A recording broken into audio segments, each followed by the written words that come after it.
Hello and welcome back to the Awakening Philosophy Podcast. My name is Jed and we are in the philosophical midwifery text today. We are finishing the section called the wordless transmission. We're in chapter 2, which is the pathologos, and last time we read the first half of this part, the wordless transmission. So let's jump straight in and do a quick review and keep reading.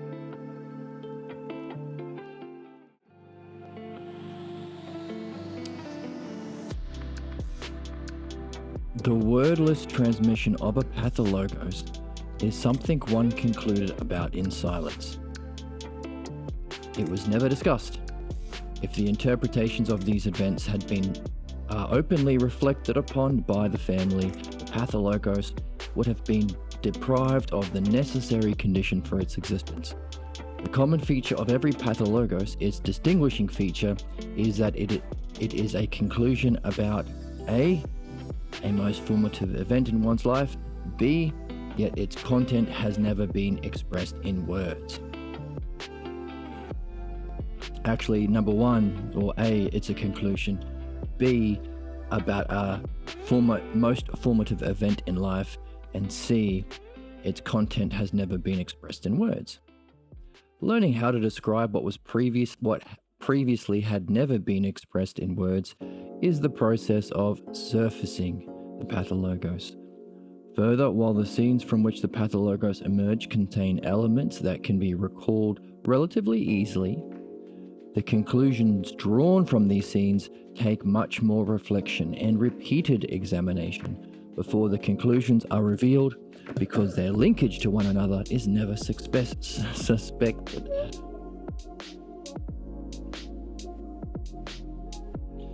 Okay, so what we can see here is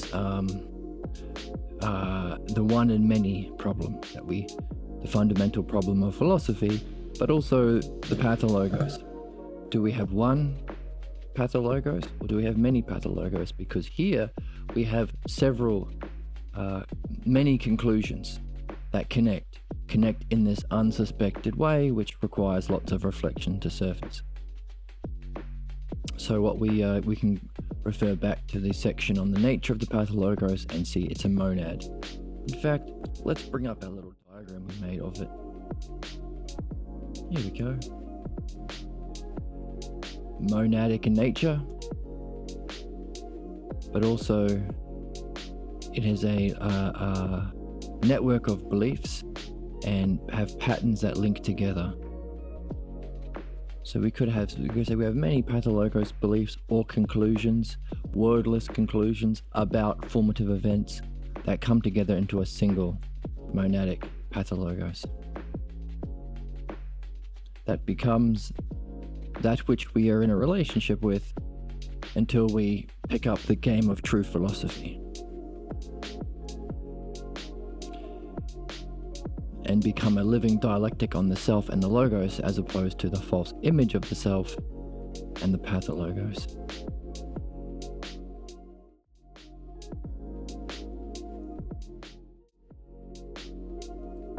My back's a bit sore. So, the conclusions surface as the background thoughts of everyday life, and upon reflection they can be readily identified as familiar thoughts and images that often recur as repeated themes. Among them are the repeated criticisms of oneself and others, and taken together they constitute the surface of the more visible aspect of the pathologos. So this is something that we can even recognize in mainstream culture, the inner critic it's sometimes called. And that's why there is an appeal to traditions that say things like all thoughts are sicknesses, or spirituality is about having no thoughts, or the people who misquote Socrates. Socrates was so wise because he knew nothing, so there's no point in thinking, or the world is not understandable. All of these things that dismiss the logos, the very thing which we are here to master, have an appeal because we can't recognize the nature of those thoughts that often permeate our existence. these background thoughts, and are often repeated themes and repeated criticisms of oneself. So we might say, well, actually, thoughts aren't a sickness. It's the opposite. Thoughts are the remedy to the sickness. The sickness is the cause of this kind of thought, not being able to distinguish thoughts. It's like saying, well, humans are a cancer on this planet. Look at what humans have done. Well, that's not the case. Certain kinds of humans have acted in terrible ways and function to create and sustain systems that destroy the environment and destroy our planet and keep human beings enslaved in needless, irrational suffering. But not all humans. There are humans who can protect the environment, who can address the cause of human problems and create systems and laws and institutions that can address them in a fair way and evolve the species. So humans aren't the problem. It's certain kinds of humans which specifically have unaddressed false beliefs that cause their problems, the pathologos, that manifest in their everyday criticisms of themselves and of others. So these people who get into positions of power, who act in a negative way towards our species and our planet, are reacting, or probably would have a justification for that. People suck, or they aren't the chosen people, or they are poor so they deserve to be exploited, or nature is cruel, it's a dog-eat-dog world out there. It's unintelligent and unempathetic. These are criticisms of others. And of course, their own self-criticism would probably reflect the same themes. Why?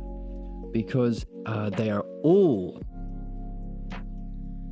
reflections of our unsuspected conclusions that fit together into our pathologos monad, or unity. So it's not only is it only some humans that are the problems, but it's not even humans, it's the beliefs we carry. And our lack of mastership in the logos that is the cause of the problem. Because as we will read in a little bit further, even these repeating thoughts and images and self-criticisms that come up in our mind, they are not the problem. In fact, we can see that there is a good reason why they are being sent to us. They are puzzle pieces that have yet to be put in its correct place. It is mind saying, I'm not going to accept you having a diminished view of yourself. It's unjust, it's not fair, it's not true. And these are the consequences that follow until you reflect and address it. So it's not even...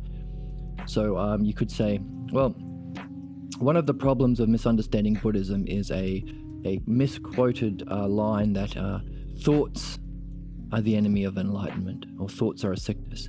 No, if you go back to the original quote, where that particular one comes from, the guy was saying beliefs are a problem. But we could even say, well, actually, yes, but it's not even these beliefs.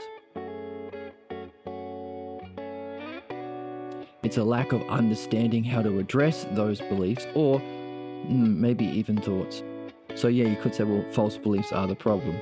But the appeal is, thoughts are a sickness. Let thoughts drift away like a cloud while you count to 10, or while you count your breath, or while you repeat your mantra. Just let your thoughts dissipate. Well, actually, it's not the thoughts that are a problem, it's our lack of mastership of the art of the logos to understand them. Just like if you're anything, like if you're a football coach, you have to discern what players are better at football. So too, with our thoughts, you have to, if you had an art of thinking, or art of intelligence, philosophy, or the logos, then you have to be able to recognize what thoughts actually serve me, what thoughts are doing a different kind of a thing. What players would be a good defensive player, what would be a good attacking player, what would be a good water boy, what would be a good scorekeeper. So this class of thoughts that permeate our inner life, repeating familiar thoughts and images, repeating themes, repeated criticism of oneself and others, they are the more visible aspect of the pathologos. It's the surface. You're seeing the surface of the pathologos. The issue is you don't just let them be, or you don't just pretend they don't exist, or you don't just believe them, even worse, and feel like they're true. You have to learn how to understand them. right? If you're a mechanic, you can't just look at the surface of a car and think, oh, that's it. You have to go under the hood. So, because we need to see that they are reflections or manifestations of false conclusions that we came to from significant scenes without words. And they fit together. When we do open the hood, we see all the parts of the car fit together in a certain kind of a way. You might even say a beautiful way or a necessary way. So, let's keep reading. When subjects make a statement describing the nature of their present problem, these very elements often reappear as criticisms and condemnations of themselves. This means that the statements about the nature of the problem reflect those archetypal past scenes from which the pathologos was generated. So,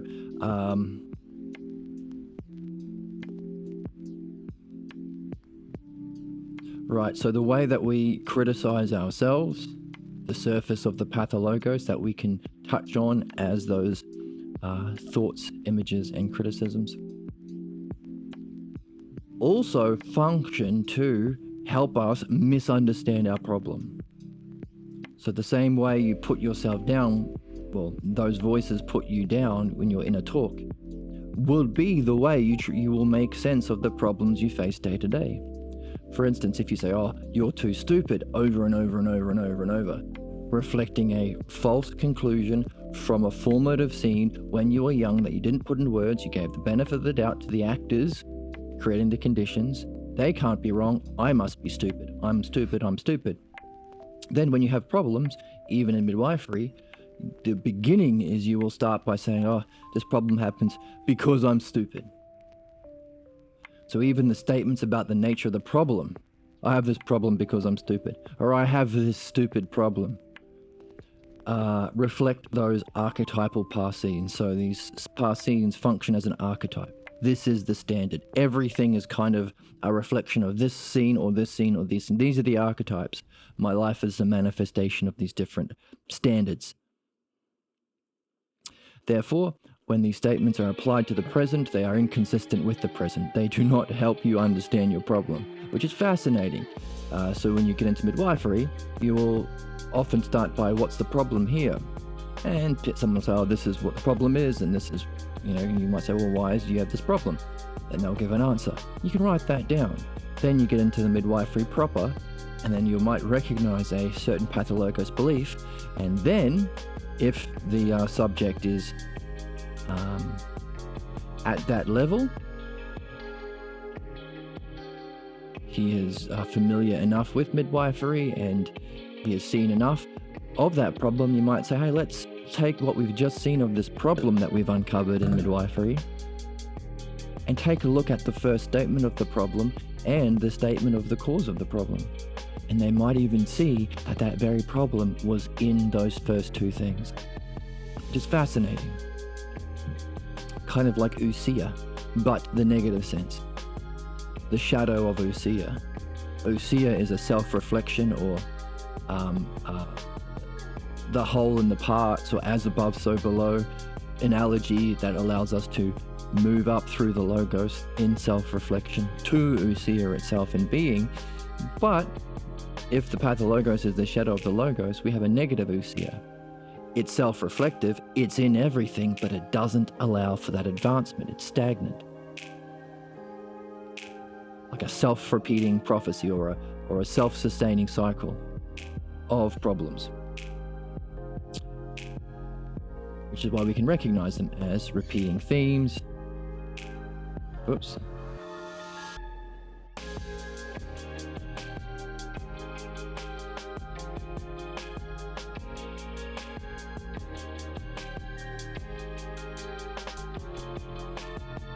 And familiar criticisms and thoughts and images.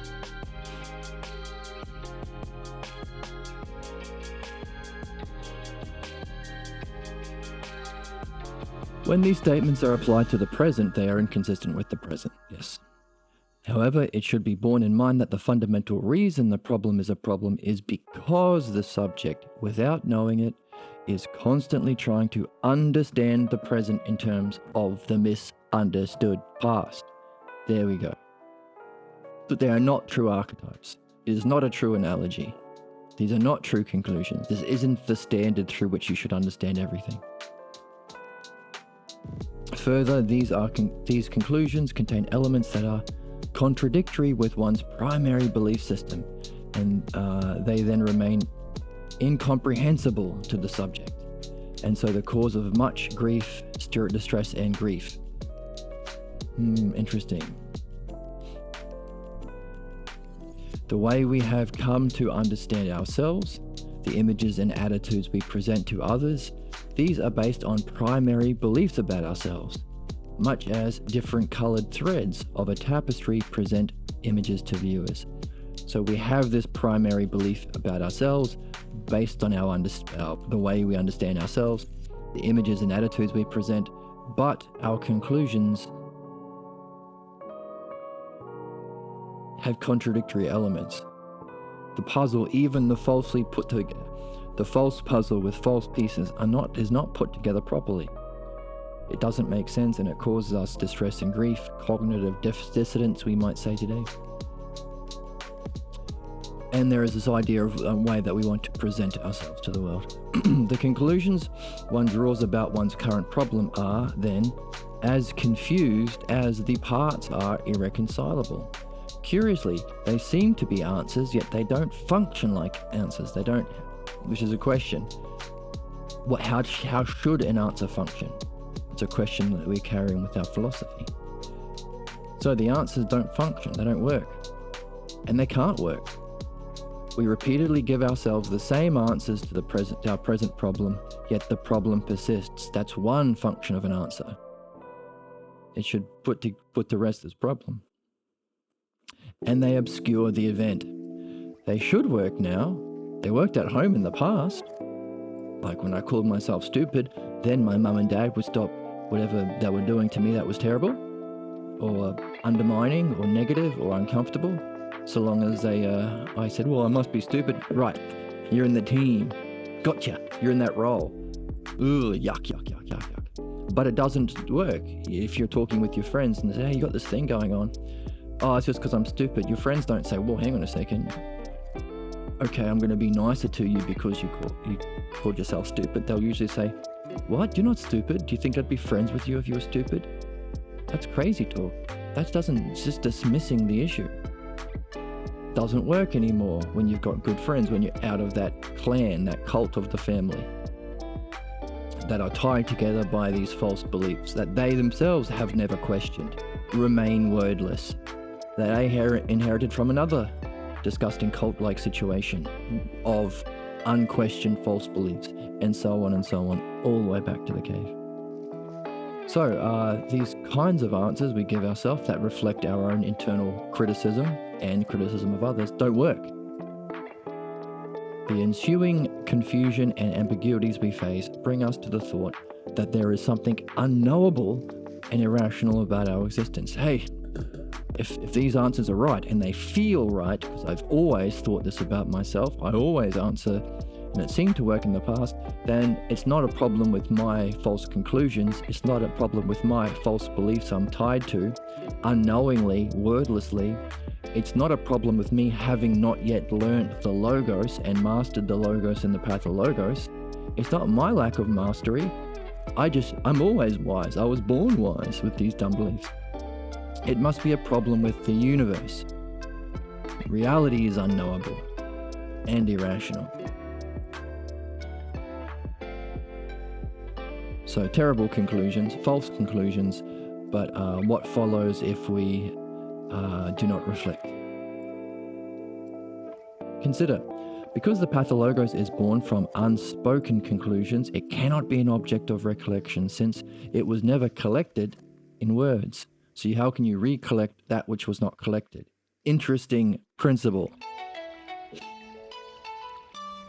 For until words are found to express something, it remains unavailable to recollection. So many religions and cults and many different sorts of beliefs that are never spoken about, or we never ask questions, we never put it in words. This is very dangerous because unless you collect it into words, how can you recollect it later when it starts being a problem in your life? So we need to find the words. So until words are found to express something, it remains unavailable to recollection and cannot be an object of reflection, which is important. We just said these negative conclusions about reality and our functioning in the world, that's negative, happens as a result of not reflecting. How can you reflect on something that can't be an object of reflection? Can't be recollected if it was never collected in the first place. So we are on the task, the quest of collecting it together into words so that it can be recollected and reflected on.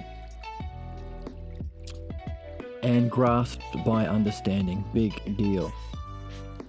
Understanding. It's all about understanding here, folks. Indeed, it takes many reflections and reformulations of the pathologos to capture its essence, and until it gains that precision, the pathologos problem remains. As we have seen, to the degree that words reflect the reality of the pathologos, to that degree it can be grasped by the understanding. So understanding is our way out. So those conclusions about reality, it's irrational, is false, because understanding, well, not only is it false, it's dangerous. If understanding is the way out, and you say the reality is irrational or not understandable, you're blocking yourself. You're unnecessarily putting a huge roadblock into doing the very thing you're here to do. And equally so, if you don't think reality is knowable, then you are blocking the fact that true understanding, dianoia, leads to knowledge, knowingness, nous. Understanding is merely a logic game. It's not. It's the tool. It's our tool to experience knowingness or nous. So we have to stay in it as a relationship and keep reflecting and keep making our words more and more precise, because that's level of precision of words is the level to which we grasp it through understanding. While the pathologos functions as a wordless entity, it would be a mistake to think that the opposition experienced in the quest for the ideal is merely negative. It's not just bad. Indeed, the opposition against fulfilling our dreams has a direction. Direction to our opposition of it to reaching our dreams. The pathologos is not mindless. And when we struggle against it, we are well aware it has a considerable force. Further, this power is not an impersonal power, for it arouses emotional forces within us that are deep, mysterious. These emotional conflicts manifest as blocks experienced when pursuing these goals that are most personally significant to us. All right, these problems are specific to you. And we can tell because it triggers your emotions. Just like if you're walking down the street, you might walk past 20 people in a day and they'll make 20 different comments, but it's the one comment that really touches a nerve. Someone says, "Oh, you're really ugly." That's the one that you have that emotional reaction to you. That's the one that you get angry about later on in the shower. "Oh, I wish I should have said this to him." What does that mean? Well, it's significant that this 1 out of the 20 affected you and those other 19 didn't. Similarly, our blocks trigger us emotionally, telling us that our blocks are not impersonal. Our blocks know about us and are directly related to us. The emotional conflicts manifest as blocks when we pursue those goals most significant to us. Always be pursuing excellence. Make that a bumper sticker. Is it possible that a pathologos is an unconscious entity? If so, it would be right to conclude that it cannot be resolved by any rational procedure. Uh-oh.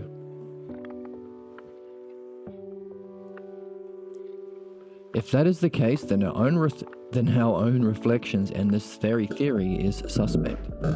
Indeed, in the everyday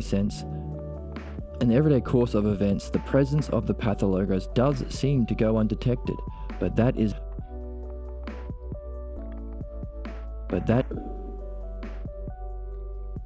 Okay. But what?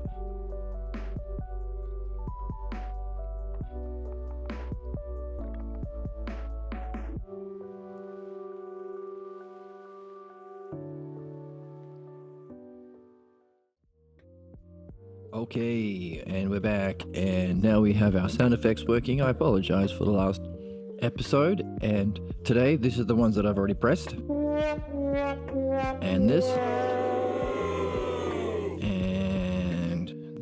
one is always good, just in case. I don't want to eat a monkey. It's always good to hear Joe Rogan say he doesn't want to eat a monkey. So, our whole reflections, the whole theory and all of our reflections would be suspect if it turned out that the pathologos was an unconscious entity. Indeed, in the everyday course of events, the presence of the pathologos does seem to go undetected, but that is not to say it is unconscious. This is a big one from last time. Learning how to describe what previously has never been expressed in words is the process of surfacing the pathologos. So we're learning something. We have to learn, right? People who don't learn can dismiss it as unknowable. I've never learned this, therefore, so this is something that philosophers face. I've never learned how to experience the realm of being, therefore, you can't know the nature of God. You can't know what it's like to separate from your body. You can't know the nature of self. These things are unknowable. Because they haven't learnt it. Can be frustrating for a philosopher to have to listen to those people. Nevertheless, that is what philosophy is. So specifically, it is dianoia, which means understanding the realm of being. And it is, as Socrates says, many of the people who call themselves mystics, but many of the people who carry the mystical staff, many of the staff bearers, but few of the actual mystics. That's what philosophy is. So, very important to read the book and not take other people's comments about Socrates to be true, because you might conclude, philosophy is just logic, or philosophy isn't a spiritual tradition. Equally so, it's important to read the Balboa translation, because that's where you can actually get those keywords. Dianoia, ousia, nous, enlightenment even. Okay, in a similar way, our problems are just unknowable. It can be frustrating when you are actually involved in this series or in this book and you are learning how to understand problems. To have people who might be claiming themselves to be experts and say, oh no, we are just irrational creatures. The analogy I always think of is when I was younger, I used to like, this is a bit of a personal aside, I used to like the Caesar Milan, the dog whisperer from South Park. He was this guy, a Mexican guy, I think. He would talk. I'm not sure if he started with celebrities, but anyway, he would go to celebrities' places and early on in his career, the regular folk, and deal with problematic dogs that were biting people and stuff. And from what I'd seen, he was able to, again, learn their language, and he would always be talking about their language and help them solve their problems. And always, almost, it was not the problem of the puppy, it was the problem of the owner. Similarly to pathologos, it's not us. We are carrying our problems from our parents that raised us, but back when we didn't have a grasp of the logos, very similar to the problem with animals, with puppies. Anyway, so this guy, he learned the language and he would address the cause of the problem, which was normally the false beliefs and the behavior of the parents, and help them to learn a new language themselves. And he would take these bad dogs, problem dogs, and he would solve their problems, and it would be amazing and really cute, because dogs are cute and amazing. And about the same time as this was on TV, there was another similar show called The Dog-Nanny. This British lady who didn't understand, at least to the same level as the dog whisperer, And sometimes she would be faced with dogs whose problems, because of her own lack of mastership, she couldn't help. And her conclusions was they are not helpable. You can't solve this problem. It's not fixable. And she would sometimes kill dogs. Has to be put down. Cesar Millan didn't do that. And I was always curious about that. How come nobody's telling her, hey, you have a lack of understanding. You haven't learned enough. You're claiming to be an expert on TV. You haven't learned enough, because here's another guy who has learned more than you and doesn't kill dogs. I wondered about that as a kid, and I also wondered about that in terms of human beings. There are some people who can help people solve problems, but then there are other people, like the Dog-Nanny, who address human beings as though you have to kill them. Like Israel doing a genocide against Palestinians, or the Christians wanting to support that genocide to kill the people with a different belief structure, the Muslims. Or the Nazis against the anyone who's not Nazi, pretty much. And on and on and on and on and on and on and on and on. Ad infinitum, which is the problem that we've talked about in this book. Why are we so irrational and immature in relation to ourselves? Well, it's because we're all dog nannies and not dog whisperers. We haven't sufficiently learnt the language and mastered the art of mind and problems. So our solution is, these certain problems are just not solvable. Just nuke them. Just put them in cells, use them for prison labor, use them to exploit for personal profit in our prison industrial complex or our military industrial complex, because why not? That's dog nanny stuff. Because there are some people, like we are doing in this book, that realize all human problems are solvable.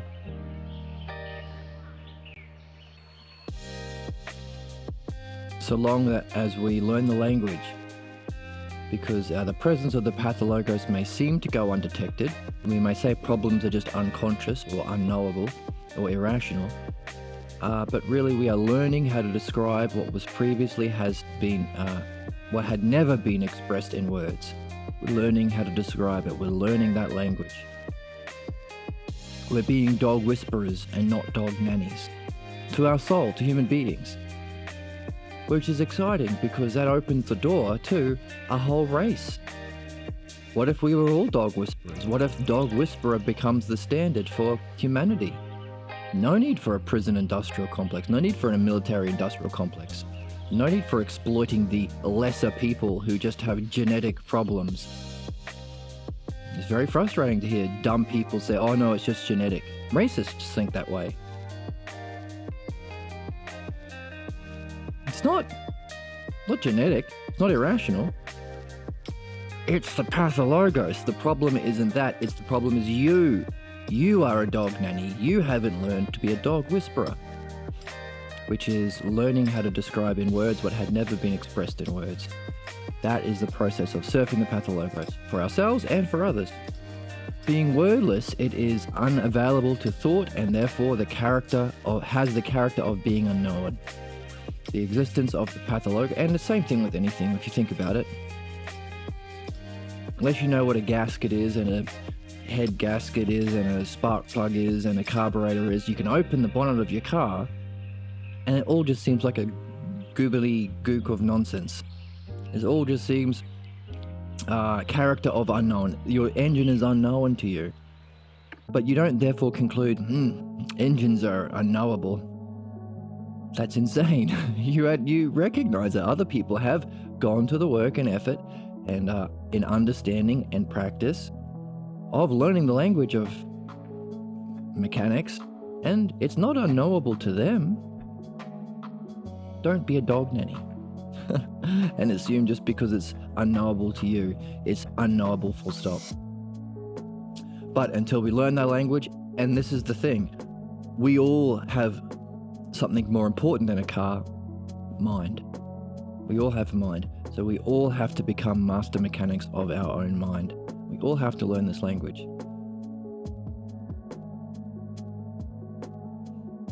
At least to the level that we need to surface and address our own problems. You may decide, I don't want to become a philosophical midwife. and help others the same way I was helped, but at least in the process of removing your own problems, servicing your own car, you need to master this art yourself. That's what we're here for. Now, I would recommend anyone who does benefit from going through that process, benefit from the work and the kindness of a midwife, to become a midwife themselves and keep the tradition rolling along. But it's your choice. Okay, the existence of the pathologos is not a product of deep instinctual urgings. The conflict exists because the mind cannot abide with its own failure. That's the positive side of our problems. The mind seeks the resolution of our problems. It presents us with unresolved fragments in the everyday pattern of our thoughts, which occupy so much of our attention. Hey, you have this voice that grabs your attention. I'm sending you something, because if this is what you're listening to, I'm going to send you what is most worth listening to. These puzzles that need to be solved. I'm not giving you the answers. That wouldn't be learning. That wouldn't be mastering an art. I'm giving you what you need to put those puzzle pieces together and solve the puzzle. And I'm going to keep giving it to you until you pay attention. Dreams operate in a similar way. Philosophy operates in a similar way. Socrates says, don't just believe me. In the Meno, don't demand answers from me, you spoiled brat. Learn the paradigm of the dialectic yourself. That's what he says to Meno. And in the Phaedo, what he says to his friends, learn the self-exercise of philosophy, the dialectic yourself. And don't blame the logos if you have problems. Blame your lack of mastering the art of the logos. So same message that we're getting here, we get from Socrates. Okay, they are presented to our consciousness as puzzles to be solved. These fragments are reminders of what needs completion, and that it is only possible when we bring together all the parts into a meaningful unity. It is those parts that have not yet been put into words that we experience as states of mind. So here we have the duad that we have been seeing all the way along. Dianoia and nous. Understanding and enlightenment. Here, words and states of mind. The big duad. So we get thoughts, and we also get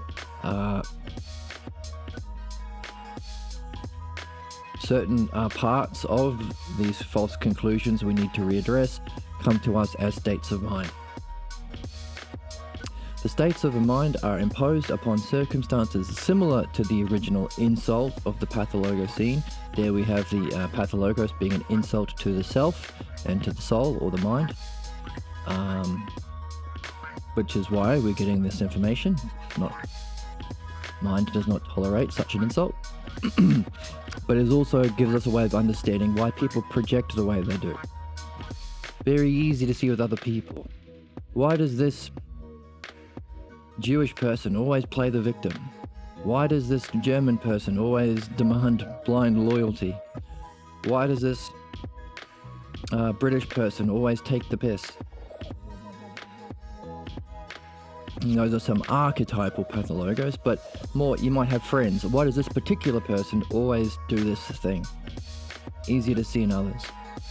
But the question is, well, why do people project in the way they project? Why is the German projecting or interpreting falsely in a certain kind of way that's different from this Jewish person, different from this Palestinian person, and so on and so on? Well, because the wordless parts of these false conclusions are presented as states of mind that then get projected or imposed upon circumstances that are similar to the original insult. The intense struggle to confront and express the content of the pathologos accurately in words. I don't want to eat a monkey. Accurately in words puts an end to the mystery, and the energy caught in that phenomena is released. Remember, it's a psychic parasite. It saps our energy. but we can get it released so long as we put it accurately into words. Thus, the roots of the pathologos are not to be found in the unconscious, since its primary mode of existence is wordless. So it's very much conscious, it's just not wordless and therefore experienced in states of mind that are projected and reflected. The word related conclusion, the word related parts of our false conclusions manifest as repeated thoughts, images and themes, and criticism of yourself and others. And of course, very familiar, like we have those standard jokes, a German, an Irish and a Catholic priest walk into a bar. That's funny because we can recognize certain patterns in their the way that they project on the world, the way in which they criticize themselves and others. Very common. It's well known that let's take Jerry Seinfeld or Larry David, two very famous Jewish comedians in America, are often playing the victim and criticizing people in a certain way. That's very typically Jewish. And they point to that and they make fun of it, and it's funny. So that's a big part of humor. We are just understanding why and addressing it in a way where we don't have to be a slave to it and play out those problems in the world. Okay, so here we are in the text. Let's keep reading. Let me get my pen. The pathologos is believed, strangely enough, because being wordless, its absurdity is concealed from us by ourselves. Very much like a prejudice never reflected upon. So it's not the same as a prejudice, but it has that similar quality. Interesting. It's an absurd conclusion that is concealed from us by ourselves because of its wordlessness. Learning to put it into words, which is again the learning, is the process of surfacing the pathologos. We've already said that. What hasn't been put into words is, this is the opposite. What hasn't been put into words is not available for recollection in words. Another repetition, I wonder why. What has not been expressed in words will not surface in reflective thought, and as absence means it will... Oh, okay. So, what has not been expressed in words will not surface in reflective thought, as absence means it will remain unknown. But not unconscious. It may have the character of the known, but it is accessible to thought, and so to analysis. So there we see repetition, bringing it all together. That would be a conclusion part. So I would suspect if you were playing the game, taking these parts and structuring it for yourself into the dialectic, which is learning, then you might see this as a conclusion. We do not recall the wordless pathologos, but we can. Do not recall the wordless pathologos, but we can reconstruct the conditions that brought it into being. Interesting. This reconstruction is possible because the fragments of the past live in us as our problems.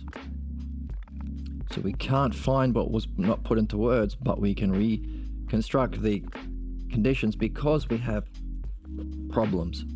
So our problems serve an important function. While the pathologos is a conclusion, we are only conscious of fragments, since the parts necessary for its conclusion are wordless and so inaccessible.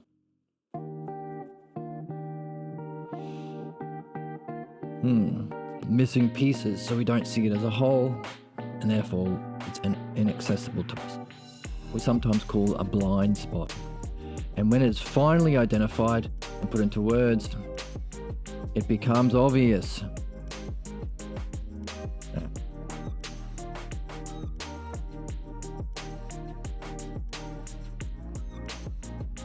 Becomes obvious that the conclusion can't fit the reality that we face.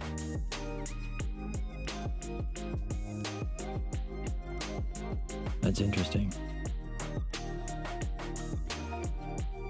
Okay, when it's finally identified and put into words, it becomes obvious that the conclusion can't fit the reality we face, nor with what we most want to believe about ourselves. You can't have both. You can't see reality as it is while having this conclusion. That's unsuspected, inaccessible because of its wordlessness, but we can surface parts through these words, through these states of minds, putting on our Sherlock Holmes caps, through the repeating nature of our problems that are reflected upon, so we can go back to the original conditions and understand it with greater and greater precision in words. And then when it's finally identified and put into words, it's obvious that the conclusion can't fit with reality. There's a cognitive dissonance. You have to pick. Do you want to see reality, or do you want to stay loyal to what's false, your crappy, stupid beliefs that limit you? And it also is inconsistent with what we most want to believe about ourselves. There's the limitations. It is for this reason we maintain that while the pathologos does not lack coherence, it does lack truth. So it is coherent. It is understandable. It can be solved as a puzzle, but what it lacks is truth.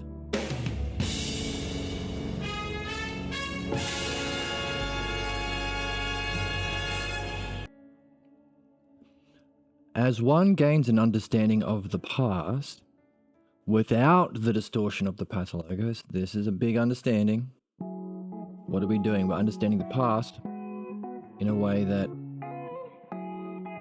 frees us from distortion. Without distortion of the pathologos, there is a corresponding recollection of one's true past, rather than a recollection of layers of beliefs about the past. Indeed, to the degree that one's life is dominated by the pathologos, there is a distortion of one's past. So we don't actually remember the past as it was. Distorted. What has been accepted as memory of one's past is heavily interpreted through the pathologos.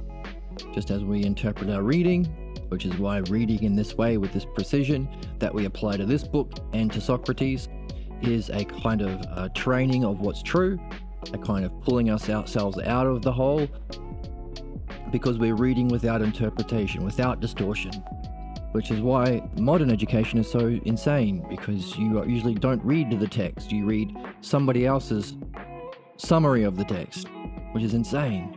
It's an interpretation of an interpretation. Mental. So we're reading with the precision, seeing every word that's there, seeing every word is significant. The author of this book would often joke Socrates wasn't, or Plato wasn't paid by the word. Every word is important.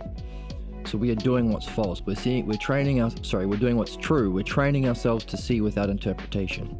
But we also have to do this, midwifery, so that we can free ourselves from the cause of those distortions, cause of those misinterpretations.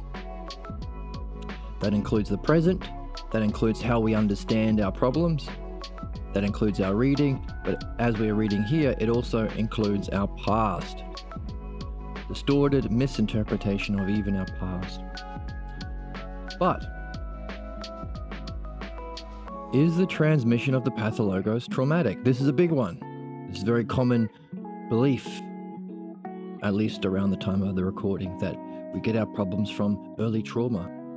It's a big question. It is then It is then buried in the unconscious. There's another part of that common belief about human problems. And if traumatic scenes do not generate the pathologos, what does?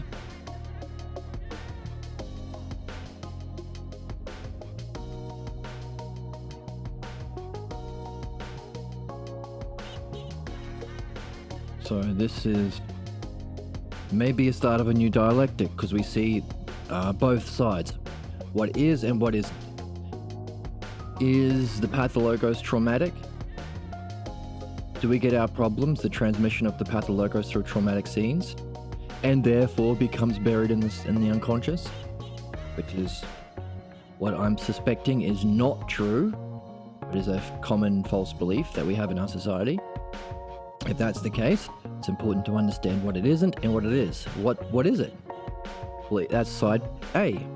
If the traumatic scene does not generate the pathologos, what does? So that might be a bit confusing, so let's put it on the board.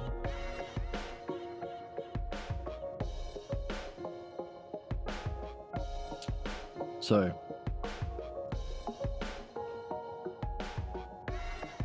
pathologos transfer is our question. We have side A.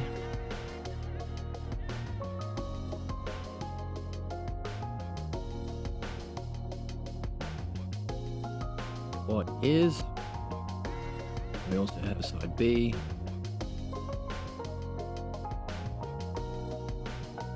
What is not? And you throw a line down the middle. This is the dialectic, by the way. So we are guessing that the definition over here, definition, or sometimes called self in relation to self, is it's traumatic.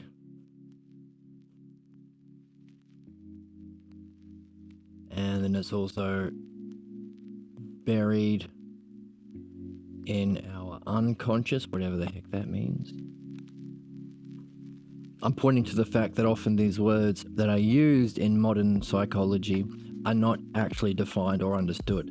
They're just handy words to use, kind of buzzwords, because they are used to justify a lack of understanding of the true nature of problems.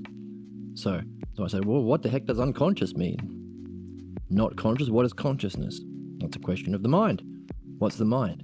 Uh-oh, you've already reached beyond the paradigm of 2024 level understanding of psychology. Because the mind is in being. That's true philosophy. True philosophy. Not modern philosophy, which is to say there is no such thing. Philosophy is all about opinions, which Socrates says that's the opposite of philosophy. Philosophia is the love of wisdom. To think that the world is just opinions is philodoxia. So, same problem Socrates was pointing at all the way back then, significant today.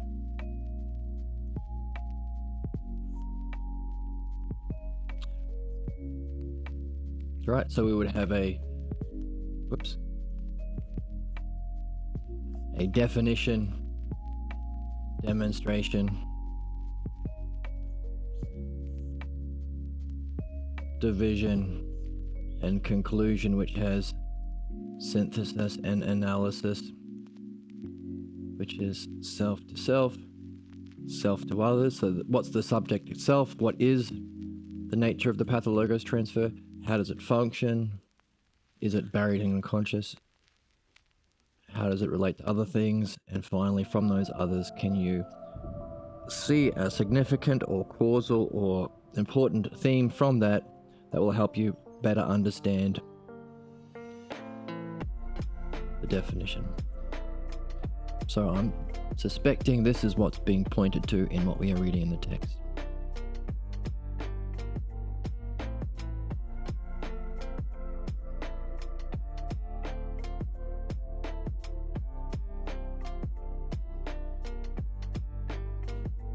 Okay, so let's jump back into the text.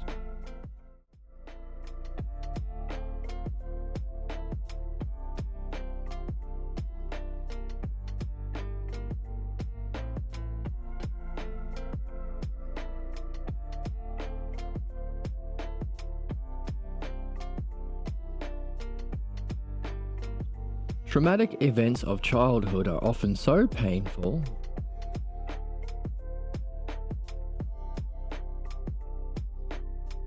and anxiety-ridden that they are buried in the unconscious. But such events are not in themselves found to be productive of the pathologos. We do not find corporal punishment, for example, as a necessary factor in the formation of the pathologos. So we're not looking for these kinds of scene in particular. So you can pass on a pathologos with many different things, which we've already looked at. We've looked at the milieu, states of mind, conditions, the act, the creating a puzzle that the child has to conclude for themselves on, orchestrated in a way such that the conclusion is false. But then the use of rewards and punishments and the removal of punishments if they play along, giving them a role, all this sort of crap that, I say crap because I don't like it, but it's not crap if you're just understanding. It's important to understand, but it's not necessarily traumatic. The real reason, here we go, the reason that punishment and violence do not produce a pathologos lies in the fact that if the punishment is believed in any way to be justified, there is no need to draw any additional conclusion from it. Actually, it is not unusual for these pathologos. It is not unusual, so it's usual, for these pathologos learning scenes to have little or no action or drama in them. It can be very subtle. The pathologos is a conclusion drawn from the scenes that allowed no other rationale. A pathologos can neither be created nor believed if there is any justification for an alternative judgment. It's all one. It's the only way we can seem to make sense of this scene. If there are grounds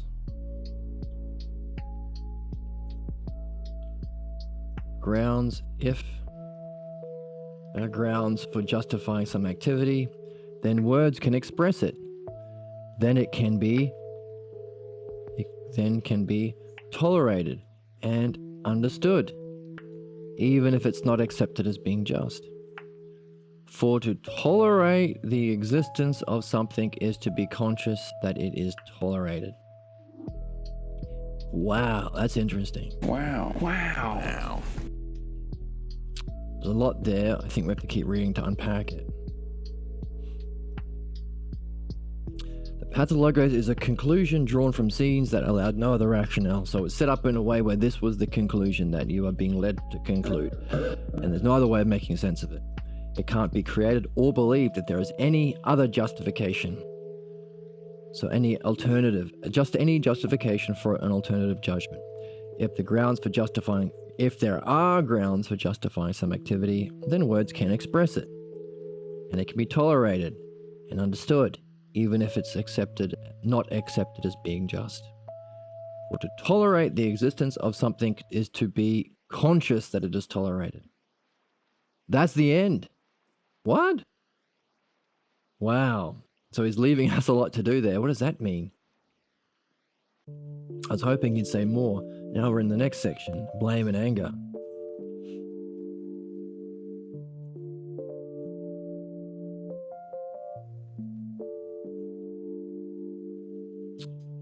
That's interesting. Okay, there's a lot here.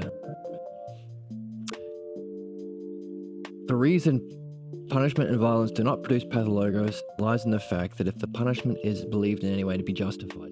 So there is a kind of justification given to a punishment usually. I'm teaching you a lesson because you said this thing that I don't like and it's bad because it's impolite or it's rude or it's disrespectful. Any of these words are crappy, shitty words because They take a personal preference and they universalize it. I don't like black shirts, but instead of saying that, I'm going to be an immature jackass and say black shirts are disrespectful, and therefore you deserve punishment. So the two biggest, three of the worst words in the human language is disrespect, and all the other ones under that umbrella that universalize personal preferences as though they're principles when they're not. And then the follow-up, deserve, dangerous, dangerous, dangerous. And because who determines who deserves what? Do you deserve human rights? Do you deserve suffering? Whoa, maybe that word is a stupid, dangerous word. And then the third word, punishment. Punishment is stupid. It's irrational. It doesn't make sense. You don't help anything by making people suffer. You help through reflection on the logos, reflection on causes. That's being rational.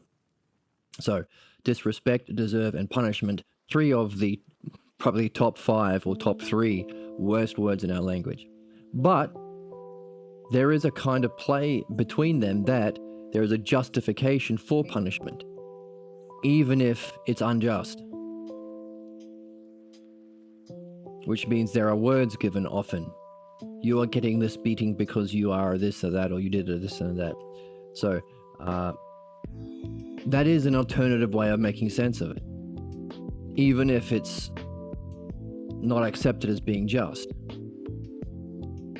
What makes the pathologos different is there isn't a wordless justification of what's happening. You are set up so that you come to the conclusion, and there are no other possible conclusions to come to other than rejecting it as an act, unjust, and parents' fault for being in a problem, being in a pathologos.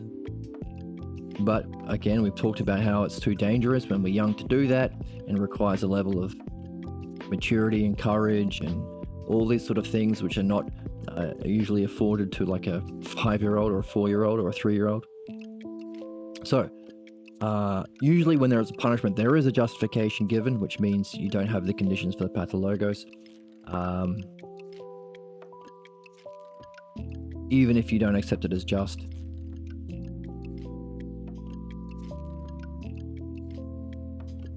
But you can tend to tolerate it. That's the milieu of the family. I tolerate this crappy, it's wrong, it's stupid, I hate this person for doing it maybe, but I tolerate it's part of life. That kind of thing.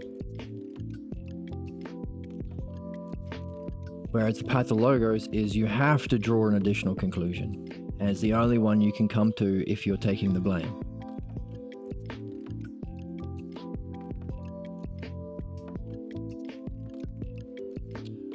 That's important because if it's only from these very violent scenes or corporal punishment scenes, which means punishing, again, a bullshit word, needs to be taken out of our language because it's based on an irrationality that you can fix people by introducing suffering instead of realizing that it's stupid, because how do you fix people? This.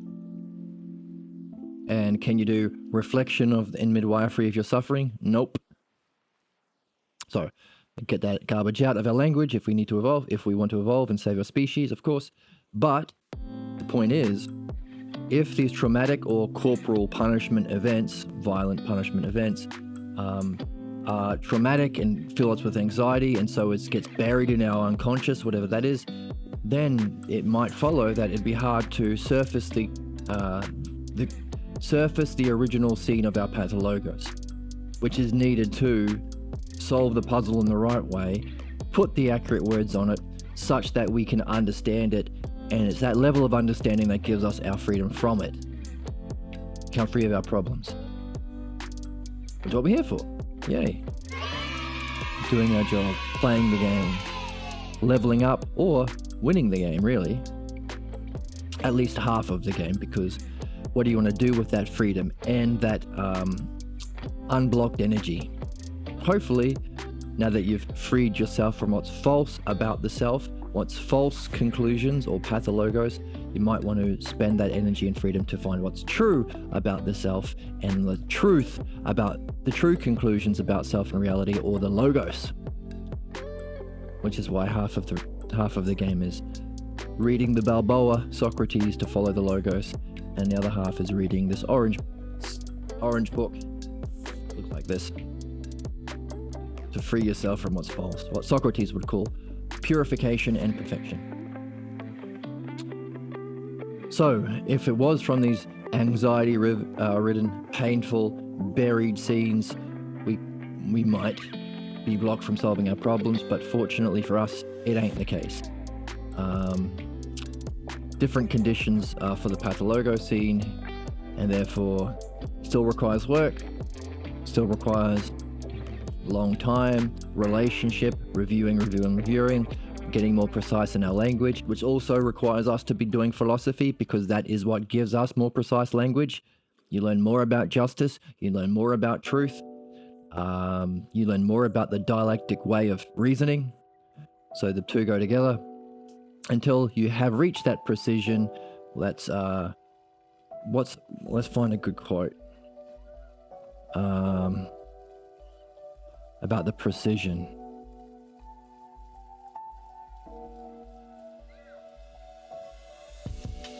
Till you reach a precision.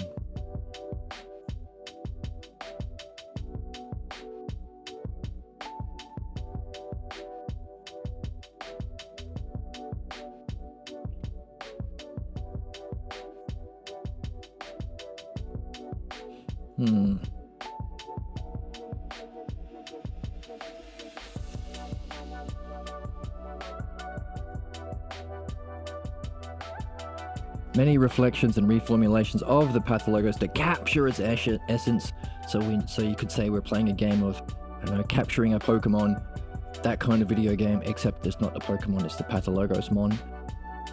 And until it gains that precision, the problem remains. To the degree that words reflect the reality. So all those other terms we've been learning today, distortion, interpretation, to the degree those are not absent, and what happens? Your words are actually reflecting reality. To that degree, it can be grasped by the understanding. So there's our precision of staying in a relationship with midwifery and a relationship with true philosophy your whole life.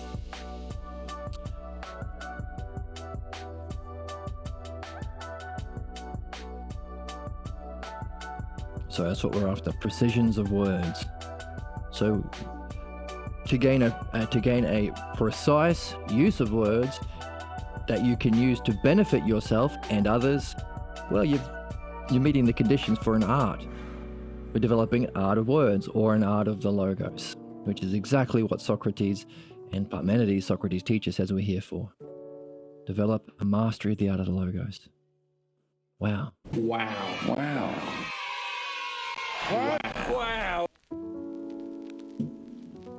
Okay, it can be a struggle. It requires continual reflection. Oh, and by the way, we've seen that early in the early sections. We are in a dialectic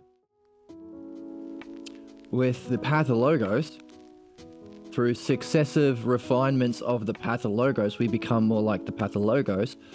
Or, if we're in the game of midwifery, through successive refinements.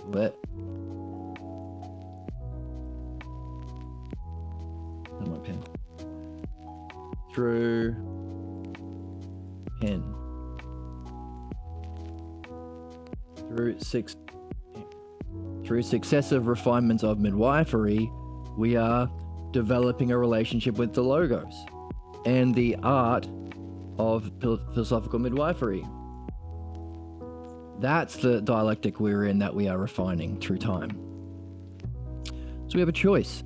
Does your life want to be a successive refining of what's false that causes your problems, your negative states of mind, your distortions, your shadows, your misinterpretations?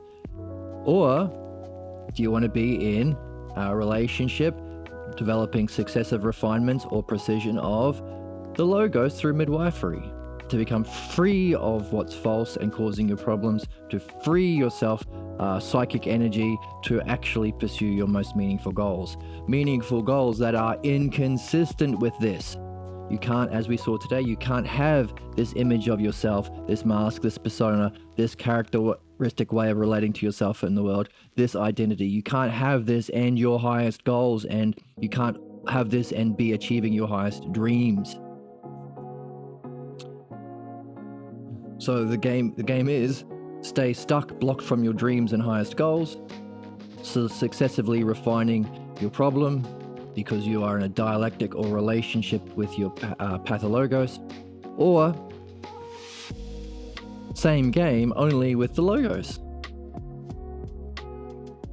Successive refinements of the origin scene of your use of words most precisely, and in midwifery and philosophy, to free yourself from what's causing your falseness, free yourself from what causes your injustice, free yourself from perpetuating this tradition through successive refinements into other generations, eventually ending up in what we call a family curse in mythology, or the destruction of humanity itself. Freeing yourself from that garbage to successively refine your understanding of the logos to reach nous, reality, and beyond that to the self. All through an art of the words, art of the logos, which allows you to use it beneficially as an artisan, as a midwife, as a philosopher, as a guru, or as a perfected human being, or having the mastery of the human condition, entering the true human race. There's a choice. It's only one choice. You're doing this anyway. You're doing this anyway. Successive refinements through time. You're doing this anyway in a relationship or dialectic with something. The question is, do you want it to be bad or good? Do you want it to be on the pathologos and the false image of self and reality, or the logos and the true self and reality?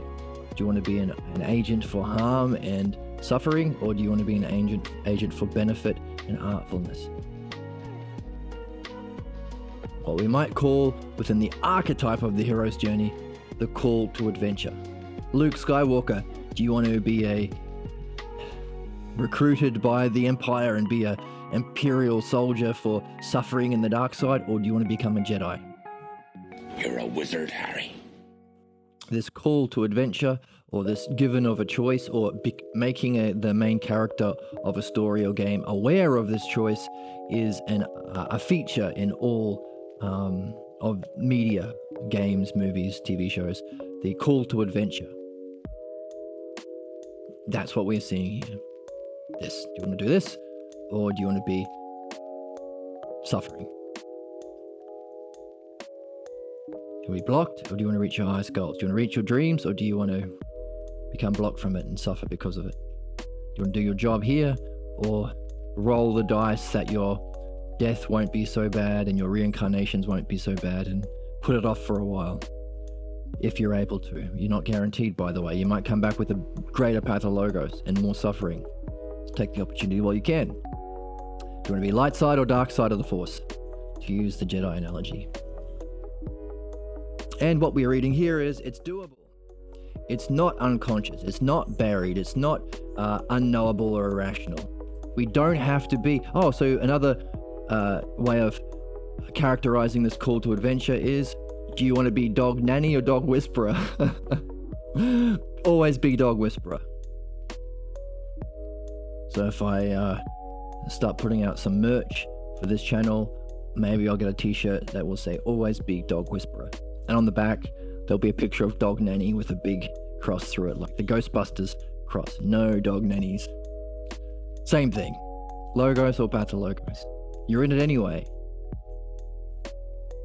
You just have a choice now, which is neat. And on that note, I hope you wonder about that choice, and I hope you wonder about the implications of that choice. I hope you talk about it to your friends over coffee.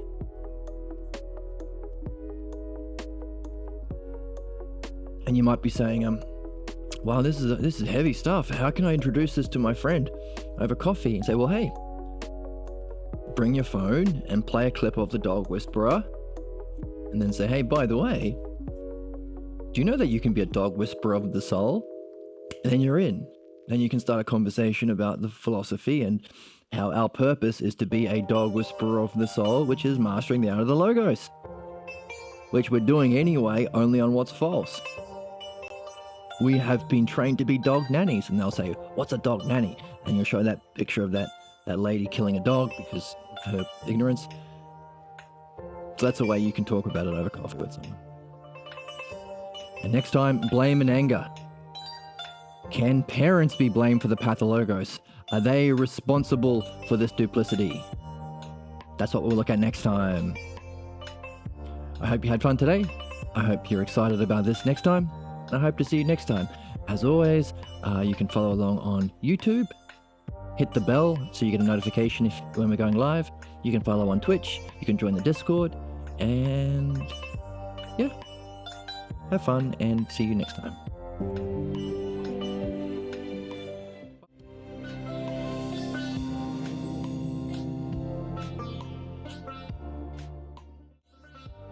Bye.